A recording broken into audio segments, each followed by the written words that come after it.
दोस्तों, आज हम सुनेंगे एक छोटी सी कहानी जिसका नाम है काली कुर्सी।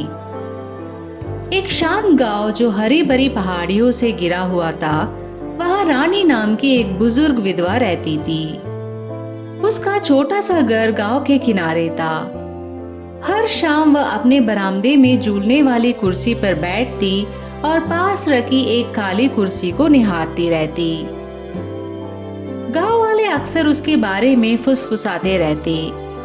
कुछ कहते कि वह अकेली है, दूसरे अंदाजा लगाते कि किसी का इंतजार कर रही है। रानी ने कभी कुछ नहीं कहा, लेकिन उस काली कुर्सी के पीछे एक गहरी वजह थी।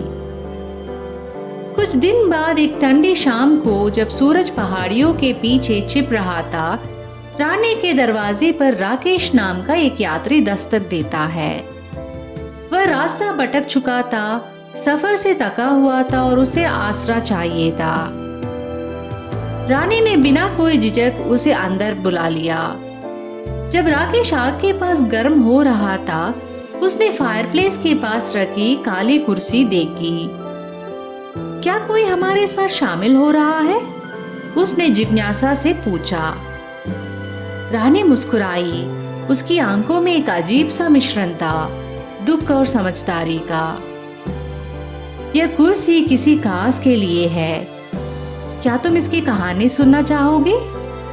राकेश ने सिर हिलाया, कहानी सुनने के लिए उत्सुक। रानी कहानी सुनाने लगी। बहुत साल पहले जब रानी जवान थी, उसकी एक सबसे अच्छी दोस्त थी दिया। वे दोनों एक दूसरे से अलग नहीं रहती थी। वे अपने सपने, हंसी और कभी कभार आंसू भी साझा करती थी। उन्होंने एक दूसरे से वादा किया कि जीवन उन्हें जहां भी ले जाए, वे हमेशा एक दूसरे से मिलने और बैठकर कहानियां साझा करने का समय निकालेगी।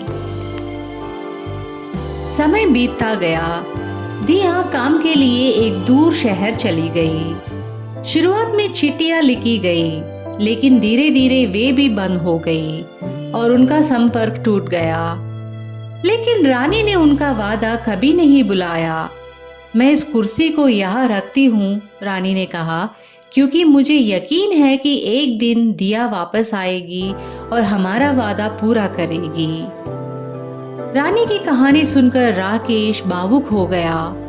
वह अपने जीवन के बारे में सोचने लगा। कैसे उसने अपने करीबी लोगों से दूरी बना ली थी, जीवन की जिम्मेदारियों और लक्ष्यों का पीछा करते हुए। काली कुर्सी उसे उन सभी रिश्तों की याद दिला गई जिन्हें उसने नजरअंदाज कर दिया था। हम सभी के जीवन में एक काली कुर्सी होती है, रानी ने नरम स्वर में कहा। लोग जिनसे हमारा संपर्क टूट गया है, वादे जिन्हें हमने पूरा करना छोड़ दिया है। राकेश ने सिर हिलाया। लेकिन इसे ठीक करना कभी भी देर नहीं होती है ना? बिल्कुल, रानी ने कहा। कभी कभी बस एक चिट्ठी, एक फोन कॉल या एक विचार की दूरी मिटाने के लिए काफी होती है।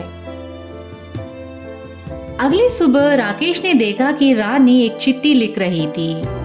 प्रिय दिया, बहुत साल हो गए, लेकिन मैं आज भी तुम्हें याद करती हूँ। अगर कभी तुम्हारा गांव के पास से गुजरना हो तो याद रखना कि मेरा दरवाजा हमेशा तुम्हारे लिए खुला है और तुम्हारी कुर्सी अब भी तुम्हारा इंतजार कर रही है। राकेश ने वादा किया कि अगर उसका सफर दिया के शहर के पास गया तो वह यह चिट्ठी जरूर पहुंचाएगा। रानी से प्रेरित होकर राकेश ने भी अपने पुराने दोस्तों और परिवार के सदस्यों से संपर्क करना शुरू किया। वह महसूस करने लगा कि उन भूले बिसरे रिश्तों को फिर से जोड़ने में कितनी खुशी मिलती है। कुछ महीनों बाद राकेश गांव लौटा। उसके चेहरे पर एक मुस्कान थी और हाथ में एक लिफाफा। उस लिफाफे में दिया का जवाब था। उस शाम जब गांव वाले रानी के घर के पास से गुजरे तो उन्होंने कुछ अजीब देखा। फायरप्लेस के पास जो कुर्सी हमेशा काली रहती थी, वह अब काली नहीं थी। दिया वहां बैठी थी, रानी का हाथ पकड़े हुए। दोनों औरतें हंस रही थी और रो भी रही थी। यह दृश्य गांव के हर व्यक्ति के लिए एक यादगार सबक था।